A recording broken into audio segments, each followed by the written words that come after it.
Halo teman-teman semua, kembali lagi bersama Natasha di channel Kabar Burung. Semoga teman-teman semua sehat selalu ya.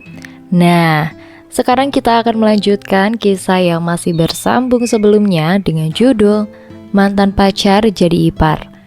Kalau teman-teman Kabar Burung belum nonton episode sebelumnya, Natasha sudah mencantumkan linknya di deskripsi video ini ya.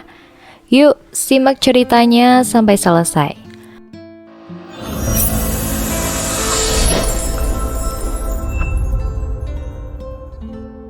Setelah pindah dari rumahnya, kini Inayah tinggal di sebuah kos yang mana tempatnya dekat dengan kamar milik Sela. Meskipun bersahabat dengan wanita itu, namun Inayah memilih untuk tidak tinggal di tempat yang sama. Ia hanya tidak mau membuat kecanggungan satu sama lain, dan juga tidak bebas melakukan apapun yang diinginkan. Sebenarnya Sela sudah menawari untuk tinggal di kamar kos yang sama dengannya. Selain karena pembayaran yang bisa dilakukan bersama, ia juga memiliki teman tidur, tidak seperti biasanya yang selalu sendirian. Inayah tentu saja menolak halus permintaannya. Ia beralasan ingin menghabiskan waktunya sendiri, sembari menenangkan hati dan pikirannya. Sebagai sahabat, Sela tentu saja berusaha mengerti, mengingat apa saja yang sudah Inayah alami baru-baru ini. Di dalam kamar kosnya, Inayah langsung membaringkan tubuhnya setelah pulang kerja. Ia ingin mengistirahatkan diri setelah seharian berkutat dengan komputernya. Tak lama, ia baru ingat bila ia belum membeli makanan saat di perjalanan pulang. Padahal perutnya sudah keroncongan sekarang. Sepertinya warung sebelah masih buka. Aku kesana aja kali ya. Inayah dengan perasaan terpaksa mencoba mendirikan tubuhnya. Ia tak berniat berganti baju, terlebih lagi mandi lebih dulu. Ia masih memakai baju kotornya yang roknya tentu saja tidak bisa dikatakan panjang. Aku ajak Sela nggak ya? Gumam Inayah saat melewati pintu kamar temannya. Nggak usah kali ya, toh tempatnya nggak jauh. Nanti aku belikan saja dia. Inayah mengangguk yakin, lalu berjalan ke arah luar kos-kosan. Ia tak memakai motornya, karena memang warungnya sangat dekat, hanya berjarak 5 rumah. Awalnya tidak ada yang aneh, Inayah berjalan tenang, sembari menikmati pemandangan. Namun, semakin lama ia merasa diperhatikan oleh beberapa laki-laki yang sedang duduk di pos ronda. Inayah sendiri tidak mengenal mereka. Tentu saja, ia sungkan bila harus melihat ke arah mereka, terlebih lagi sampai menyapa. Itulah kenapa ia mempercepat langkahnya sampai masuk ke dalam warung tujuannya. Sesampainya di sana, Inayah langsung memesan 2 nasi dan juga beberapa lauk yang akan dimakan bersama Sela. Meskipun masih berusaha untuk tetap tenang, namun tetap saja Inayah merasa takut bila harus kembali melewati pos ronda, di mana banyak laki-laki yang duduk di sana. Bagaimana ini? Apa aku harus telepon Sela ya? Gumam Inayah dalam hati. Namun tak lama, ia baru sadar bila tangannya hanya membawa dompet.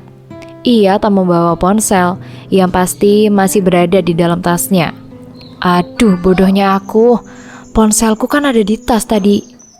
Inayah hanya bisa menggigit bibir bawahnya dan berpikir positif bila mereka tidak akan mengganggunya.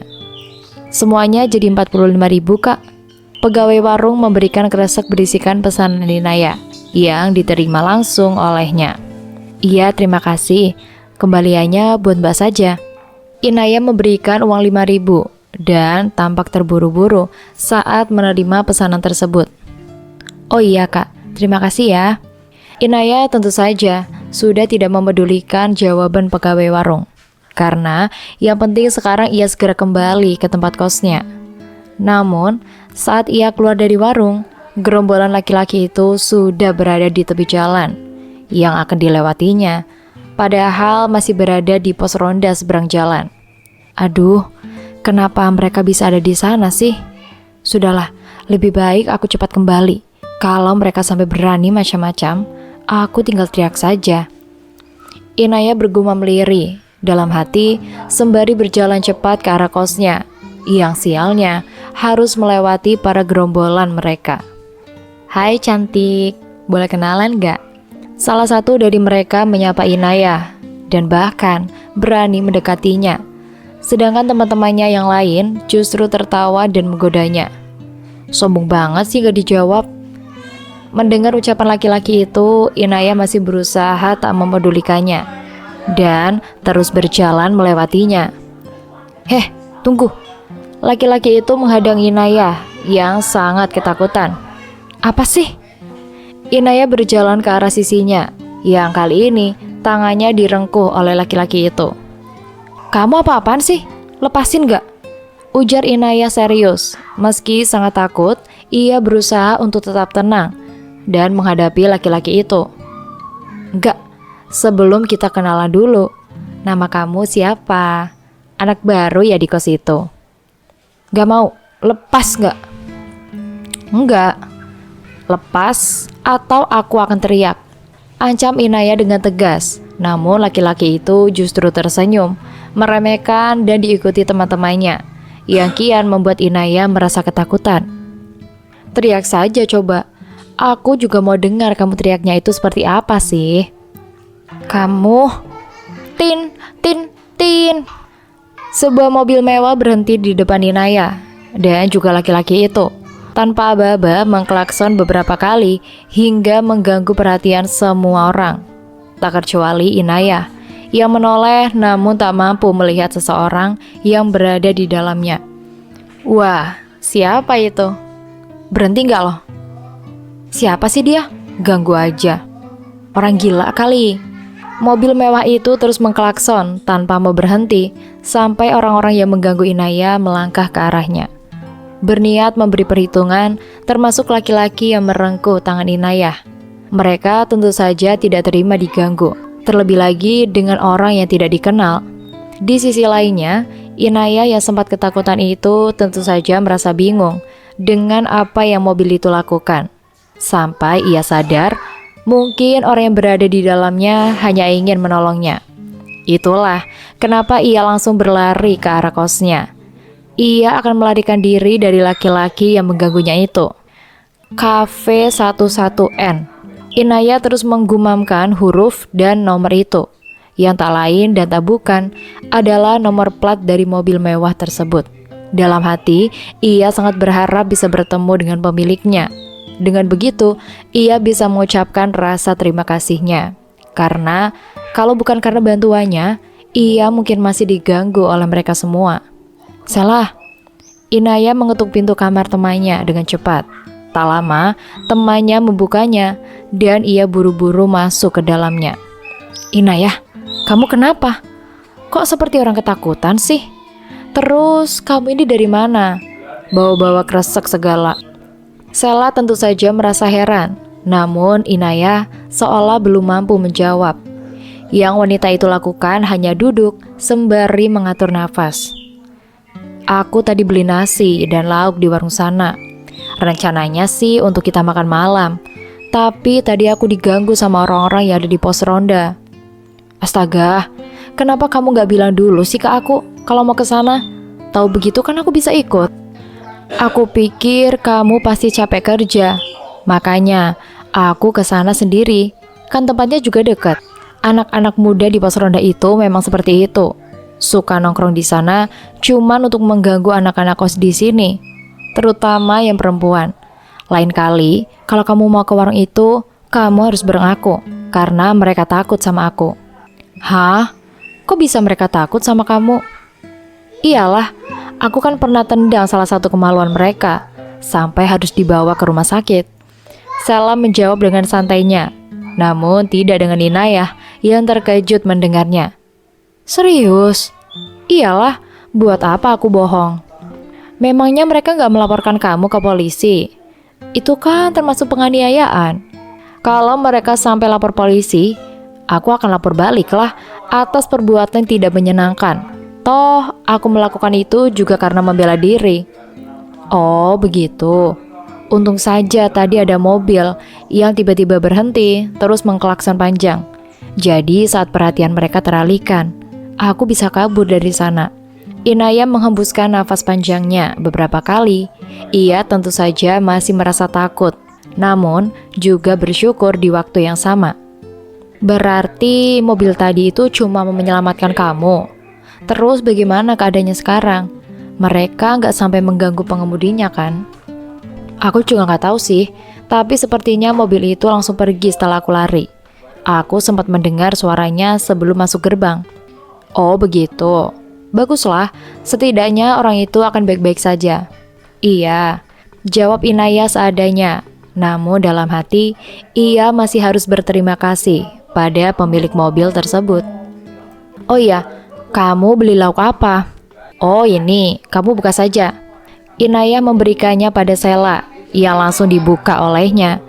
Tak lupa ia juga menyiapkan piring untuk mereka makan bersama. Kevin yang baru pulang dari kantornya sempat dibuat heran saat ada seorang wanita yang ditarik-tarik tangannya oleh seorang laki-laki. Awalnya, Kevin berusaha tak memedulikannya. Namun, saat melihat wajah dari wanita itu, ia tentu saja terkejut dan buru-buru menepuk pundak sopirnya tersebut. Pak, berhenti. Berhenti di mana, Den? Berhenti di sana, Pak. Di depan perempuan yang diganggu itu. Diganggu bagaimana, Den? Bapak nggak lihat? Perempuan itu seperti ketakutan. Iya, lihat. Tapi kalau ternyata mereka suami istri bagaimana? Nggak mungkin, saya yakin itu. Ya sudah.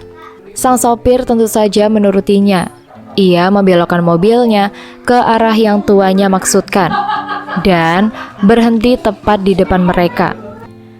Sebenarnya sopir itu sendiri tidak merasa takut sama sekali, karena ia juga ditugaskan untuk menjaga tuanya. Ia tentu saja sudah memiliki ilmu bela diri yang sudah teruji. Namun ia tak ingin campur jika itu urusan rumah tangga orang lain. Itulah kenapa ia sempat menolak permintaan tuanya tersebut. Klakson yang panjang, Pak. Permintaan Kevin ya dituruti oleh supirnya. Sampai saat orang-orang di sana memperhatikannya dan juga menghampiri mobilnya. Aden serius sampai melakukan ini cuma untuk membantu perempuan itu. Bagaimana kalau mobil Aden yang mewah ini malah mereka rusak? Nggak apa-apa, Pak. Kalau sampai mereka melakukan itu, saya akan melaporkannya ke polisi atas tuduhan penyerangan. Perempuan itu sudah lari dan sepertinya dia memang benar-benar ketakutan. Untung saja, tadi Aden menyuruh saya untuk membantu. Kevin bisa melihatnya bagaimana Inaya berlari dan masuk ke dalam sebuah kos-kosan yang seperti tempat tinggalnya. Iya, Pak. Sekarang kita bisa pergi dari sini. Dia sudah masuk ke dalam rumah. Siap, Dan. Saat sopir menancapkan gasnya untuk pergi dari sana, sedangkan Kevin memperhatikan tempat Inaya masuk. Jadi dia tinggal di kos-kosan. Gumamnya dalam hati. Namun lagi-lagi ia berusaha untuk tidak peduli. Karena mau bagaimanapun wanita itu sudah memiliki kekasih. Setelah makan bersama dengan Sela, Inaya memutuskan untuk ke kamarnya. Namun, sesampainya ia di ranjang, Inaya justru mengingat kejadian di mana ia membeli makanan di warung. Meskipun ia tidak sampai dilecehkan, namun tetap saja ia merasa takut untuk mengulangi hal yang sama. Aku sampai gak bisa membayangkan apa yang terjadi kalau sampai mobil itu tadi gak datang. Gumam Inaya sembari menghembus nafas panjangnya, lalu menyadarkan tubuhnya di depan kasurnya. Aku benar-benar takut tadi. Inaya menggelengkan pelan, merasa tak menyangka saja hal itu bisa terjadi padanya. Inaya sendiri berusaha melupakannya dengan membuka ponselnya. Ia berniat melihat aplikasi TokTok favoritnya. Namun, video pertama justru tentang ceramah seorang ustadz.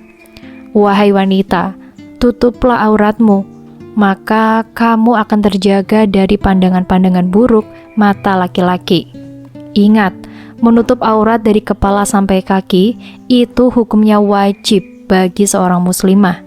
Selain bisa menjagamu dari dunia, menutup aurat dengan sempurna juga bisa menjagamu di akhirat kelak.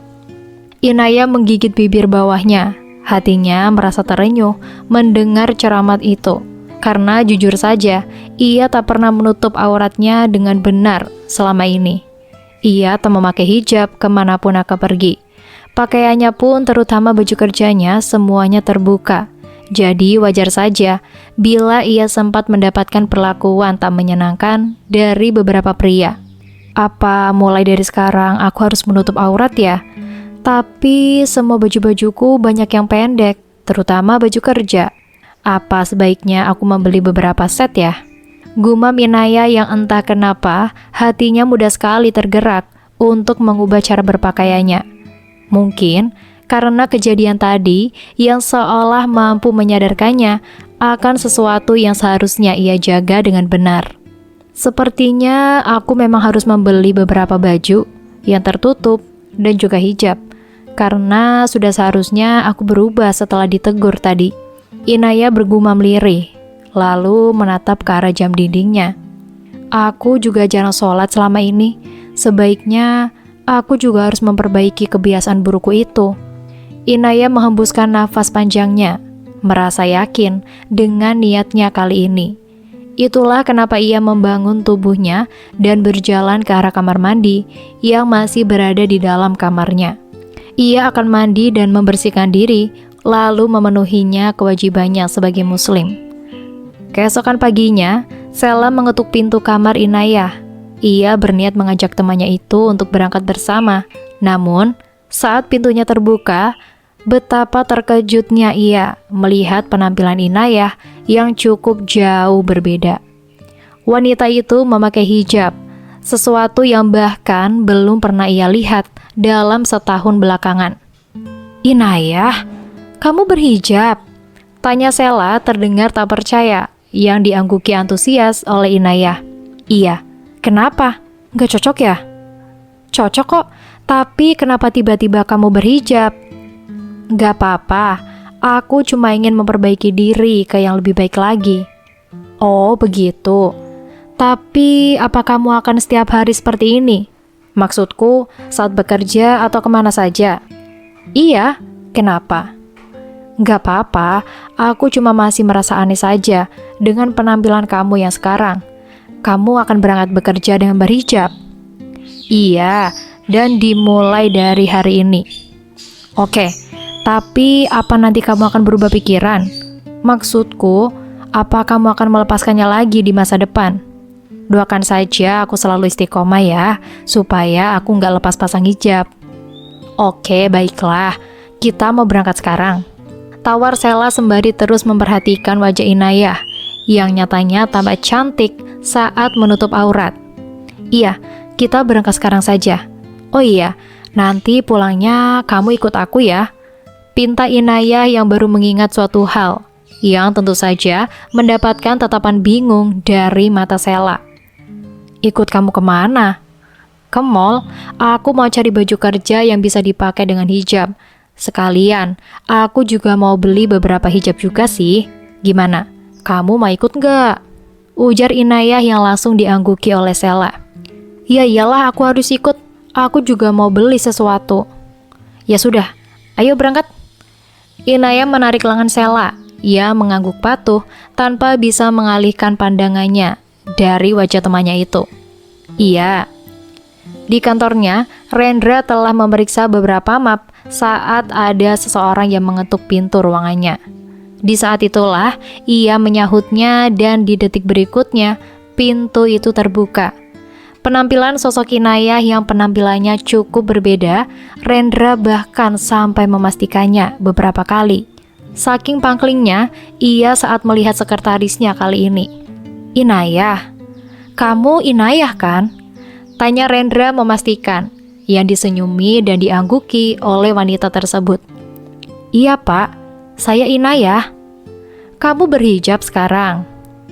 "Iya pak, gak apa-apa kan?" tanya Inaya terdengar ragu-ragu menanyakannya. Namun Rendra tampak tenang dan menghela nafas panjangnya. "Ya gak apa-apa, yang berhijab di sini kan gak cuma kamu aja. Tapi saya akui, saya sempat pangling dengan wajah kamu." "Iya pak, Dari tadi juga banyak yang mengatakan seperti itu ke saya. Oh iya Pak, ini laporan yang Bapak minta. Inaya menyodorkan map ke arah Rendra dengan sopan, yang diangguki oleh bosnya tersebut. Baiklah, terima kasih. Kalau tidak ada yang bisa saya bantu, saya permisi dulu ya Pak. Iya. Rendra menjawab seadanya, sembari memperhatikan laporan yang berada di tangannya. Sedangkan Inayah melangkah ke arah luar, dan sempat bertemu dengan Sela, yang kebetulan juga ingin bertemu dengan bos mereka. Selamat pagi, Pak. Sela menyapa hangat ke arah bosnya, yang tak lain dan tak bukan adalah temannya semasa sekolah. Ya, Rendra. Rendra dan Sela memang teman sebaya, dan bahkan teman sekelas di SMA yang sama. Pagi. Rendra menatap ke arah Sela yang menyodorkan map ke arahnya. Ini berkas yang Anda minta, Pak. Sela menyodorkannya dengan sopan, meskipun bosnya sendiri adalah teman dekatnya selama ini. Terima kasih. Kalau begitu, saya permisi dulu ya. Sela memundurkan kakinya, namun ditahan oleh Rendra yang merasa penasaran. Tunggu Sela. Ada apa, Pak? Berhentilah berbicara formal denganku. Aku ini masih teman kamu, meskipun aku menjadi atasan kamu sekarang. Rendra tentu saja merasa jengah dengan sikap Sela, yang nyatanya tidak pernah berubah. Aku tahu itu. Untuk apa kamu memanggilku? Kamu duduk dulu. Pintar Rendra yang tak mau Sela turuti permintaannya. Ada apa sih? Kamu kan temannya Inayah. Kamu sangat dekat dengan dia. Berarti kamu tahu kan alasan kenapa dia tiba-tiba berhijab? Tanya Rendra yang kali ini ditatap curiga oleh Sela. Kenapa kamu merasa penasaran? Ya nggak apa-apa, aku cuma mau tahu saja. Apa karena dia akan menikah ya? Makanya dia berhijab? Enggak lah, Inayah saja nggak punya pacar sekarang. Apalagi sampai mau menikah. Nggak punya pacar? Bukannya dia udah punya ya? Kalau nggak salah, masih satu daerah dengan dia rumah pacarnya. Maksudnya Bima. Mereka sudah putus. Hah? Serius? Kok bisa? Bima menghamili kakaknya Inayah. Jadi mau nggak mau ya harus menikahinya. Makanya putus dengan Inayah. Sela menjawab jujur, namun tatapannya justru menyiratkan hal lain. Apa? Jadi pacarnya itu menghamili kakaknya Inayah? Kok bisa sih mereka setega itu berselingkuh di belakang Inayah? Rendra tentu saja terkejut, namun Sela tampak enggan menjawab. Ya aku nggak tahu, kenapa sih kamu peduli banget sama Inayah? Kamu suka ya sama dia? Sela memincingkan matanya ke arah Rendra, yang tentu saja terkejut mendengar pernyataannya. Pertanyaan semacam apa itu? Ya nggak mungkin lah aku suka sama dia. Bohong. Inayah kan cantik. Ya terus? Rendra menjawab tak habis pikir. Namun sepertinya Sela terlihat tidak senang dengan sikapnya. Gak tahu, aku pergi dulu. Sela mendirikan tubuhnya yang justru membuat Rendra merasa panik dan buru-buru menghentikan kembali. Tunggu dulu, mau kemana sih? Buru-buru banget. Ya kerjalah. Oh iya, ada apa lagi? Mau tanya-tanya Inayah lagi? Intinya, dia sudah jomblo sekarang. Kamu bisa dengan bebas mendekatinya. Sela mengalihkan wajahnya, berusaha untuk mengontrol ekspresinya yang tampak tak suka dengan situasinya.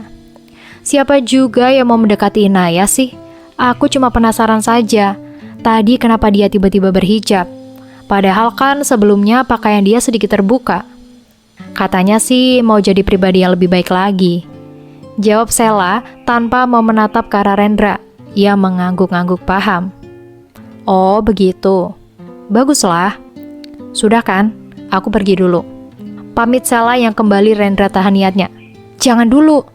Kamu kenapa sih? Dari tadi aku mau pergi ditahan terus. Memangnya aku nggak boleh kerja apa? Iya maaf. Sebentar lagi kamu boleh pergi. Tapi terima tawaranku dulu. Tawaran apa? Setelah pulang kerja nanti, kita makan di restoran. Gimana? Aku traktir deh. Rendra menyunggingkan senyumnya, yang tentu saja mendapat tatapan curiga dari mata Sela. Ada acara apa? Nggak ada acara apa-apa. Memangnya nggak boleh ajak kamu makan bersama? Aku tahu, kamu pasti ingin merayakan Inayah yang sudah jomblo sekarang kan? Tebak Sela yang tentu saja mendapatkan tatapan tak percaya dari mata Rendra. Apa? Aku nggak bisa, maaf. Kenapa nggak bisa? Aku akan pergi ke mall dengan Inayah setelah pulang kerja. Tapi kalau kamu mau ikut juga nggak apa-apa sih. Enggak. Kenapa? Kamu takut aku ganggu kamu mendekati Inayah? Kamu tenang aja. Aku akan berusaha menjaga jarak dengan kalian. Ganggu apa lagi sih anak ini, astaga? Rendra mulai kesal dengan Sela yang terus saja salah paham dengannya. Kenapa lagi? Iya, terserah kamu. Sekarang kamu bisa pergi dari sini. Rendra sampai memutar kursinya dan membelakangi Sela, hanya untuk menyembunyikan ekspresi kekesalannya. Iya, ini juga mau pergi. Sela mendirikan tubuhnya, lalu pergi dari sana, meninggalkan Rendra yang merasa tak karuan perasaannya. Hari ini adalah hari di mana Inayah harus pulang ke rumah, seperti pada pesan ibunya. Itulah kenapa Inayah langsung menuju ke rumahnya setelah pulang bekerja. Inayah sendiri masih setia dengan hijabnya. Ia sangat berusaha menjadi pribadi yang lebih baik lagi setiap harinya, terutama dalam menjalankan ibadah seperti sholat 5 waktu contohnya. Inayah, panggil ibunya yang tampak tak percaya saat melihat penampilan baru putrinya. Sedangkan Inayah sendiri hanya tersenyum, lalu berjalan ke arah ibunya setelah memarkirkan motornya. Ibu, aku kangen banget sama ibu. Inayah memeluk tubuh ibunya, menyalurkan rasa rindu yang teramat dalam padanya. Ibu juga kangen sama kamu. Kamu baru pulang bekerja ya? Tanya ibunya setelah melepaskan pelukannya dan menatap penampilan putrinya yang cukup jauh berubah. Iya bu, capek banget. Ya sudah, kamu masuk dulu ya. Ibu ambilkan kamu minum sebentar. Ibunya menggiring tubuh putrinya untuk masuk ke dalam. Terima kasih ya bu. Inayah tersenyum tulus saat ibunya datang membawakannya minuman, lalu meneguknya perlahan. Sekarang kamu berhijab? Tanya ibunya yang diangguki oleh Inayah dengan sangat antusias. Iya bu, cocok nggak? Cocok sekali. Anak ibu ini malah tambah cantik kalau pakai hijab. Ngomong-ngomong, kenapa kamu tiba-tiba berhijab? Nggak apa-apa bu, aku cuma mau jadi pribadi yang lebih baik lagi. Lebih sabar, lebih bijak, lebih rajin sholat seperti ibu. Selama ini kamu sudah sangat baik dan sabar. Ibu bahkan gak bisa seperti kamu. Ibu malah lebih baik dari aku. Ibu itu... Inayah berniat melanjutkan ucapannya, sampai saat Araya keluar dari kamarnya dan berbicara padanya. Inayah, kamu sudah pulang? Bagus deh, tuh, kasih ibu uang. Ibu dari kemarin cuma masak tempe terus buat makan. Kamu sih pakai ngekos segala, jadi nggak tahu keadaan rumah kan? Araya merujuk ke arah adiknya yang terdiam menatapnya. Araya, kamu apa-apaan sih? Adik kamu itu baru pulang ke rumah. Dia capek mau istirahat. Ibunya menyahut tak terima. Tentu saja ia merasa kasihan pada Inayah. Kalau aku nggak kasih tahu sekarang, besok dia akan pulang ke kosannya. Terus ibu lupa minta uang ke dia kan? Nah, makanya aku langsung kasih tahu semuanya supaya dia juga nggak lupa. Sudah untung aku mau bantu ngomong ke Inayah, tapi ibu malah marah-marah. Araya menyilangkan kedua tangannya. Ia terlihat kesal kepada ibunya. Kak Araya kenapa sih jadi seperti ini? Padahal kalau aku lupa kasih ibu uang, kakak selalu berusaha bantu ibu dulu kan? Kamu buta ya? Sekarang kan aku sudah nggak kerja. Toko onlineku dinonaktifkan. Kenapa? Ya karena sepi lah. Tapi Mas Bima sudah kerja kan kak? Pakai uang yang ada dulu buat makan. Jangan sampai ibu makan tempe terus. Inayah berusaha sabar menghadapi kakaknya. Sedangkan ibunya terlihat lelah dengan perdebatan kedua putrinya. Mas Bima belum dapat kerja. Aku juga nggak ada uang buat beli lauk. Jadi mau nggak mau ya harus makan tempe terus. Memangnya kenapa sih? Kamu tinggal kasih uang ke ibu kan?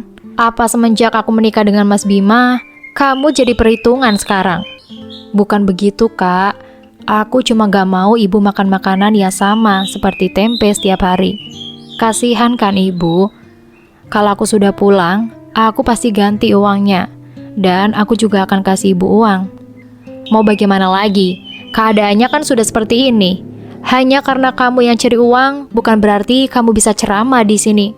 Aku menemui kamu cuma untuk mengatakan masalah tadi, bukan untuk mendengar bicara kamu yang gak penting. Setelah mengatakan itu, ia kembali masuk ke dalam kamarnya, meninggalkan Inayah yang tertunduk lelah. Inayah, maafkan kakak kamu ya, dia memang sedikit sensitif semenjak hamil. Iya bu, aku gak apa-apa. Oh iya, tadi Kak Araya bilang, ibu cuma masak tempe terus ya?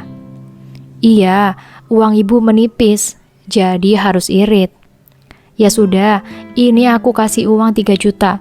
Ibu pakai ya untuk kebutuhan sehari-hari dan pastikan ini cukup sampai bulan depan ya bu. Iya, terima kasih Inayah. Ibu minta maaf karena selalu merepotkan kamu. Andai ibu bisa cari uang sendiri, ibu juga gak mau menerima ini. Sudah bu, jangan berbicara seperti itu terus. Tubuh ibu itu sudah gak kuat lagi harus kerja di luar. Inayah merengkuh tangan ibunya sembari tersenyum tulus ke arahnya. Aneh, tapi ditanggapi sama oleh ibunya. Pagi-pagi sekali Inayah sudah bangun, mandi, sholat subuh, dan membantu ibunya di dapur. Tak lupa, ia juga memakai hijabnya karena di rumahnya sekarang ada kakak iparnya, yang notabene bukan mahramnya. Sebenarnya ibunya menolak dibantu, karena beliau tahu putrinya itu pasti sudah kelelahan bekerja. Namun, Inayah tetap saja menemaninya, sembari membantunya. Sudah Inayah, kamu kan capek, duduk saja dulu, biar ibu saja yang mengaduk itu. Ujar ibunya yang digelengi oleh Inayah. Gak usah bu, aku gak capek kok. Mumpung aku masih di rumah, jadi biarkan saja aku yang memasak. Lebih baik ibu saja yang duduk. Kok jadi ibu yang disuruh duduk sih? Kan biasanya ibu yang masak. Tapi untuk hari ini saja aku memasak ya bu. Kamu itu pulang ke rumah seharusnya tidur dan beristirahat, bukannya malah membantu ibu di dapur. Ya nggak apa-apa, aku kan sudah lama nggak bantu ibu masak. Kamu selalu menjawab ucapan ibu. Wanita itu menggeleng jengah, merasa lelah saja dengan sikap putrinya yang selalu keras kepala. Namun Inayah justru tersenyum, lalu fokus dengan masakannya, sedangkan ibunya melangkah ke arah kursi, lalu duduk di sana. Pagi-pagi bukannya bangun, cari kerja, tapi malah tidur terus. Teriakan Araya cukup mengejutkan Inayah, berbeda dengan ibunya yang justru menghela nafas panjangnya, seolah sudah terbiasa dengan kejadian yang sama. Kak Araya kenapa bu? Kok seperti marah-marah? Tanya Inayah terdengar takut, namun juga khawatir di waktu yang sama. Kakak kamu sudah biasa seperti itu, jadi biarkan saja. Sudah biasa, jadi Kak Araya sering teriak-teriak seperti itu? Bukannya sering lagi, tapi sudah setiap hari seperti itu. Ibu sih sudah lelah menegurnya, karena kan malu kalau didengar tetangga. Tapi kakak kamu itu tetap saja seperti itu. Ibunya kembali menghela nafas panjangnya, berbeda dengan Inayah yang terlihat resah. Memangnya Kak Araya ada masalah apa sih bu? Sampai harus teriak-teriak seperti itu. Padahal ini di dapur loh, tapi teriakannya terdengar keras. Apalagi didengar depan rumah. Inayah mematikan kompornya setelah merasa masakannya sudah matang, lalu berjalan ke arah ibunya dan duduk bersama. Kakak kamu itu kesal karena suaminya gak pernah mau cari kerja. Sedangkan mereka sudah gak punya uang untuk membeli kebutuhan rumah atau semacamnya. Mas Bima gak pernah mau cari kerja. Kok bisa sih bu? Kak Araya kan sedang hamil. Harusnya dia cari uang yang banyak, kan untuk biaya lahiran.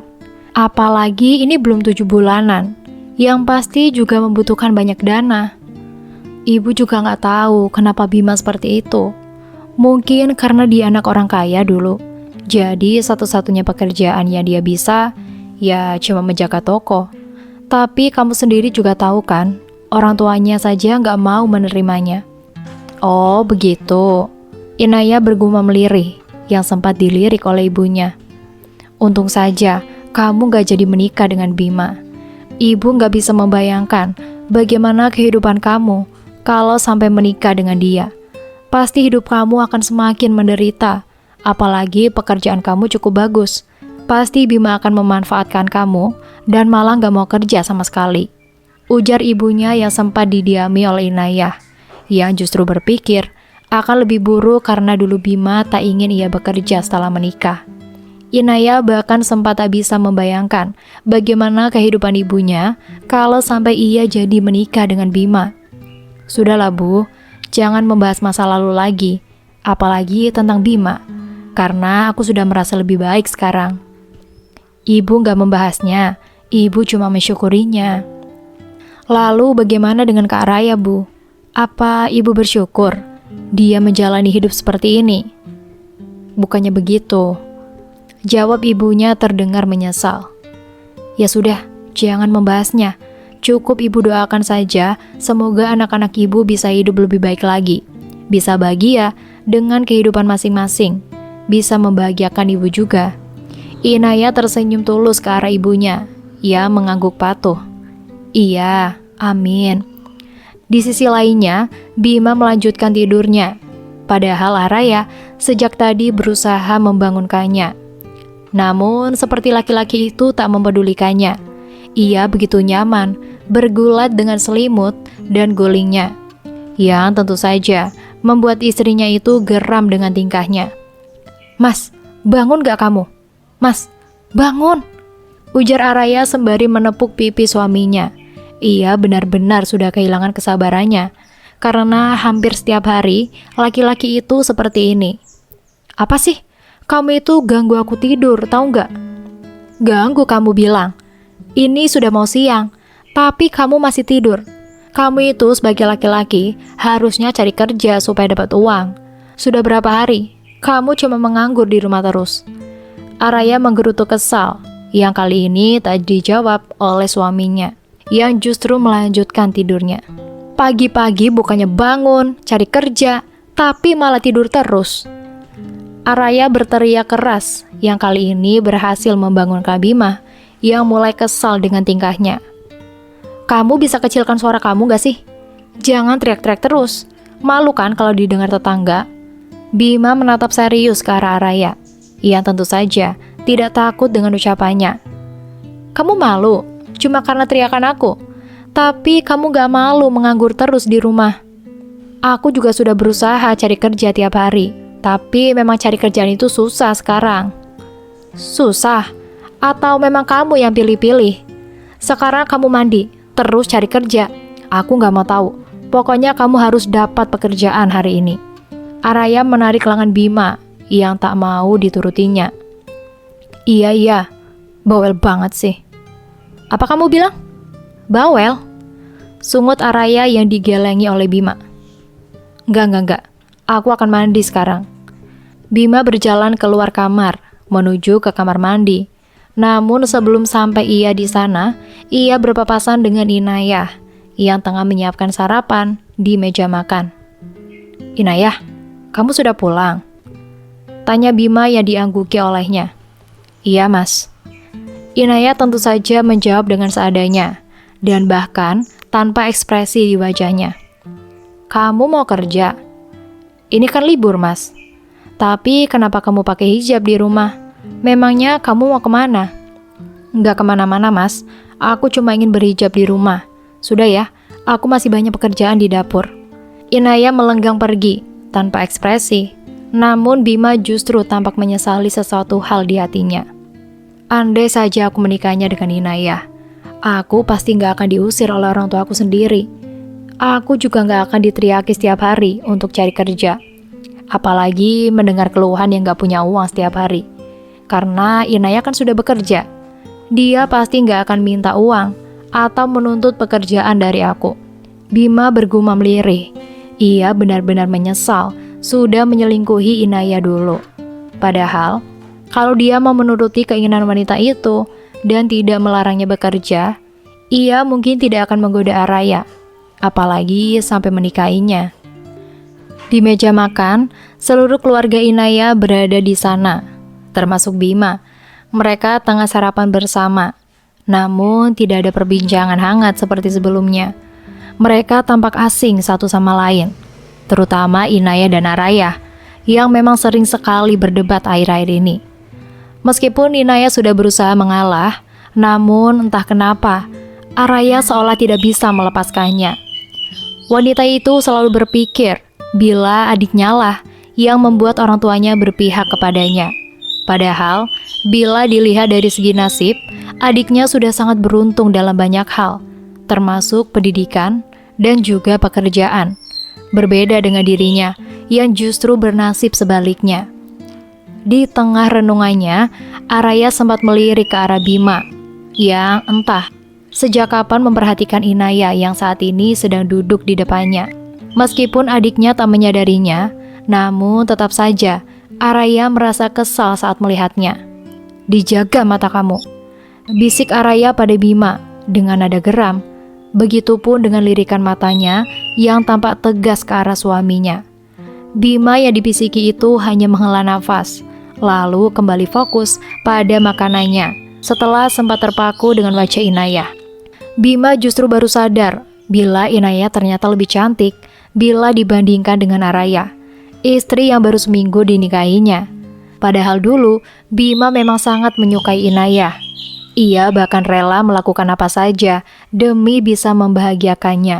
Namun entah sejak kapan perasaannya berubah dan justru menyukai Araya sampai mereka menjalin hubungan di belakang Inaya. Sekarang kalau diingat-ingat lagi, rasanya Bima sangat menyesal dan berharap bisa memutar kembali waktu untuk tetap bersama dengan wanita itu.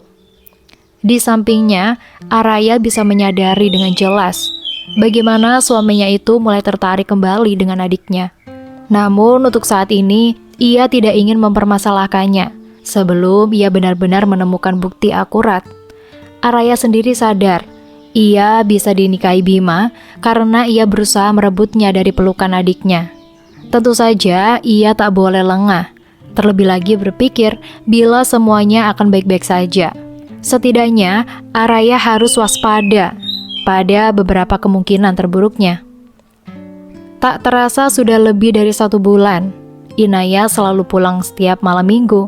Dengan begitu, keesokannya ia bisa menikmati waktu liburnya bersama dengan sang ibu. Seperti pagi ini, Inaya yang tengah berada di dapur begitu serius memasak. Tidak ada orang lagi yang menemaninya karena ibunya sedang sakit di kamar. Araya, seperti biasa, kakaknya itu selalu berada di kamar karena kondisi kehamilannya yang terkadang membuatnya lemah dan mengharuskannya untuk berbaring di ranjang. Sedangkan Bima masih menganggur belum mendapatkan pekerjaan yang menurutnya cocok untuknya. Padahal pendidikannya cukup untuk membawanya ke tempat kantoran. Bima sendiri memang tipe laki-laki seperti itu. Ia paling tidak suka diatur atasannya. Itulah kenapa dulu ia lebih suka bekerja di tempat orang tuanya, yang tentu tidak akan mengaturnya. Meskipun itu artinya gaji yang ia dapat tak akan sebanyak saat ia bekerja di kantor. Namun, ia lebih memilihnya karena memang cocok dengan keinginannya. "Inaya," panggil Bima yang tiba-tiba berada di dapur. Inaya yang mendengarnya tentu saja sempat terkejut dan menoleh ke asal suara. "Mas Bima, ada apa?" Inaya tentu saja merasa tak senang. Mantan kekasihnya yang kini sudah menjadi iparnya itu berada di dekatnya. Terlebih lagi tidak ada orang lain lagi di sana. "Gak apa-apa, kamu lagi apa?" tanya Bima sembari tersenyum tulus ke arah Inaya yang justru tampak takut. "Lagi masak, Mas. Lebih baik kamu keluar saja dari sini. Aku gak mau ke arah yang melihat kita dan salah paham lagi dengan aku." Araya gak akan salah paham. Dia kan sedang sakit di kamarnya. Ya seharusnya Mas temani ke Araya saja. Kasihan dia. Bukannya malah kesini. Toh gak ada yang ingin Mas lakukan kan? Sebenarnya ada sih. Apa? Aku mau bicara sama kamu. Bicara apa? Inaya mengerutkan keningnya. Meskipun merasa penasaran, namun ia tetap berusaha waspada kalau Bima melakukan hal buruk padanya. Karena jujur saja, Inaya semakin tak nyaman dengan sikapnya yang aneh. Seolah ada sesuatu yang sedang laki-laki itu rencanakan. Sebelumnya aku minta maaf sama kamu. Aku benar-benar menyesal sudah menyelingkuhi kamu waktu itu. Bima menatap serius ke arah Inaya, yang justru menghela nafas panjangnya. Sudahlah mas, jangan membahasnya lagi. Toh semuanya kan juga sudah terjadi. Jadi nggak ada yang perlu dibicarakan, meskipun itu cuma sebuah permintaan maaf. Inaya mengalihkan tatapannya. Ia merasa tak nyaman untuk membahasnya, karena ia sudah melupakannya dan bahkan menghapus perasaannya pada Bima. Lebih baik mas kembali ke Kak Araya. Aku yakin dia sedang membutuhkan kamu sekarang. Inaya membalikkan tubuhnya, berniat melanjutkan aktivitas masaknya. Aku masih mencintaimu, Inaya. Dengan tiba-tiba, Bima memeluk tubuh Inaya dari belakang, yang tentu saja mengejutkan Inaya yang sempat membeku di tempatnya. Kamu juga pasti masih mencintaiku, kan? Ujar Bima lagi yang kali ini berhasil menyadarkan Inaya yang buru-buru melepaskan tangan Bima dari pinggangnya. Kamu apa-apaan sih, mas? Lepas nggak? Lepas. Enggak, sebelum kamu jawab pertanyaan aku. Kamu masih mencintaiku, kan? Kamu gila ya? Aku sudah nggak mencintai kamu lagi. Jadi lepaskan tangan kamu. Inaya berusaha keras melepaskan tangan Bima. Namun, untaian tangan laki-laki itu begitu kuat melingkar di perutnya. Enggak, kamu pasti bohong kan? Buat apa aku bohong? Kamu pikir aku masih bisa mencintai kamu setelah apa yang sudah kamu lakukan? Itu mustahil, mas. Kalau begitu, cintai aku lagi. Aku janji, setelah Araya melahirkan, aku akan menceraikannya dan kembali bersamamu. Aku gak akan menuntut kamu untuk berhenti bekerja. Aku juga akan selalu mendukung apapun yang kamu suka. Jadi tolong, terima kembali perasaan aku. Aku benar-benar masih mencintai kamu, Inaya. Mendengar ucapan Bima, mata Inaya seketika membulat sempurna dan langsung memukul keras tangan Bima hingga laki-laki itu melonggarkan pelukannya, lalu melepaskannya dengan kasar. Apa yang kalian lakukan? Sebelum Inaya mengutarakan unek-uneknya, suara Araya melengking begitu keras di belakangnya, membuat Inaya terkejut, namun tidak dengan Bima. Kak Araya, ini gak seperti yang Kak Araya pikirkan. Inaya berusaha menjelaskan dengan berjalan cepat ke arahnya. Apa kamu bilang? Enggak seperti apa yang aku pikirkan. Sudah jelas-jelas kamu sedang menggoda Mas Bima. Apa kamu sudah lupa kalau sekarang dia itu kakak ipar kamu? Araya menatap tajam ke arah Inaya yang menggeleng pelan. Tapi aku nggak menggodanya, Kak. Lalu kenapa kalian bisa berpelukan di dapur? Kenapa? Teriak Araya di akhir kalimatnya, yang kian membuat Inaya kebingungan untuk menjawabnya. Lalu menatap ke arah Bima, yang seolah tidak memiliki perasaan bersalah. Mas, cepat jelaskan ke Kak Araya, apa yang sudah kamu lakukan tadi ke aku. Kamu memelukku dengan paksa, kan? Aku sudah berusaha melepaskannya, tapi tangan kamu terlalu kuat. Cepat jelaskan, Mas. Inaya sampai menangis ke arah Bima. Ia sangat berharap laki-laki itu menjelaskan semuanya pada kakaknya. Apa? Kamu berusaha melepaskannya? Tapi aku pikir tadi kamu menikmatinya. Jawab Bima dengan santainya, yang tentu saja membuat Inaya tak percaya kalau laki-laki itu begitu tega memfitnahnya. Bibir Inaya bahkan sampai bergetar, seolah tak mampu berkata-kata. Apa itu benar? Tanya Araya pada Inaya, sedangkan matanya sudah menangis saking sakit hatinya. Enggak, Kak, Mas Bima itu bohong. Kejadiannya gak seperti itu. Tolong percaya sama aku. Inaya merengkuh tangan Araya, yang langsung ditepis oleh pemiliknya. Percaya apa? Percaya kalau adik kandungku sendiri ternyata tega menggoda suamiku di saat aku sedang hamil. Begitu. Ucapan Araya tentu saja membuat Inaya kecewa. Kakaknya itu lebih percaya dengan suaminya daripada ia yang adik kandungnya. Ada apa ini? Ibunya yang masih terlihat pucat berjalan ke arah anak-anaknya setelah mendengar perdebatan mereka. Inaya, Bu, dia sudah menggoda suamiku. Mereka bahkan sampai berani berpelukan di dapur. Araya menunjuk ke arah Inaya yang menggeleng pelan, sedangkan air matanya tak henti-hentinya menangis dari matanya. Enggak Bu, kejadiannya enggak seperti itu. Melihat tatapan Inayah, tentu saja ibunya percaya padanya, karena ia sendiri juga tahu seperti apa watak dari putri keduanya. Lalu seperti apa kejadiannya sebenarnya?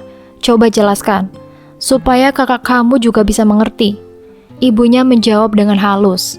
Ia yakin Inayah tidak bersalah. Itulah kenapa ia memintanya untuk menjelaskannya. Aku tadi masak di sini, Bu. Tapi tiba-tiba Mas Bima menyapaku dan mengajakku berbicara. Karena aku gak mau ada salah paham, jadi aku menyuruhnya pergi. Tapi tiba-tiba dia memelukku dengan erat. Saking eratnya, aku sampai gak bisa melepaskannya, Bu. Jelas Inayah dengan tangis yang masih setia mengalir di wajahnya. Lalu, apalagi yang terjadi? Aku meminta Mas Bima untuk melepaskannya, tapi dia nggak mau. Jadi aku berusaha melepaskannya sendiri. Sampai saat Mas Bima berbicara kalau dia akan menceraikan Kak Araya setelah dia melahirkan. Dan saat itulah aku marah besar dan memukul tangannya, lalu melepaskan pelukannya. Tapi sebelum aku menjawab ucapannya, Kak Araya datang dan melihatku seolah-olah berpelukan dengan Mas Bima. Padahal kenyataannya itu tidak. Inayah menggeleng kuat, yang tentu saja membuat ibunya merasa sedih melihatnya. Putrinya itu selalu mengalah, namun selalu saja jadi pihak yang salah. Apa kamu bilang? Mas Bima ingin menceraikan aku setelah aku melahirkan? Tanya Araya yang langsung diangguki oleh Inayah. Iya Kak, itu yang Mas Bima tadi katakan ke aku. Apa yang Inayah katakan itu benar Mas? Iya, memang benar. Bima menjawabnya dengan tenang, yang tentu saja membuat Araya merasa marah dan murka. Apa kamu bilang? Itu karena Inayah yang menyuruhku, kalau memang mau kembali bersamanya. Jawab Bima yang berhasil mengejutkan semua orang yang mendengarnya. Apa? Jawab Araya yang tentu saja digelengi cepat oleh Inayah. Enggak, aku nggak mungkin bilang seperti itu Kak. Aku saja sudah punya calon suami. Inayah sempat kebingungan mencari cara agar ia terhindar dari permasalahan ini. Itulah kenapa ia berbohong di akhir kalimatnya. Ia benar-benar tak mau kakaknya salah paham dengannya. Dan juga menghindari Bima yang ternyata berusaha kembali mengejarnya sampai tega memfitnahnya. Bersambung. Terima kasih teman-teman kabar burung. Mohon maaf jika Natasha ada kekurangan dalam membacakan ceritanya. Semoga teman-teman semua bisa terhibur dengan cerita yang Natasha bawakan ya. Oh iya, jika teman-teman semua menginginkan kelanjutan dari cerita ini, jangan lupa subscribe, like, dan bisa bantu komen di bawah ya, agar Natasha lebih semangat untuk menghadirkan kelanjutan cerita yang menarik berikutnya. Sampai ketemu lagi di episode berikutnya. Bye. Bye. Bye. Bye. Bye. Bye.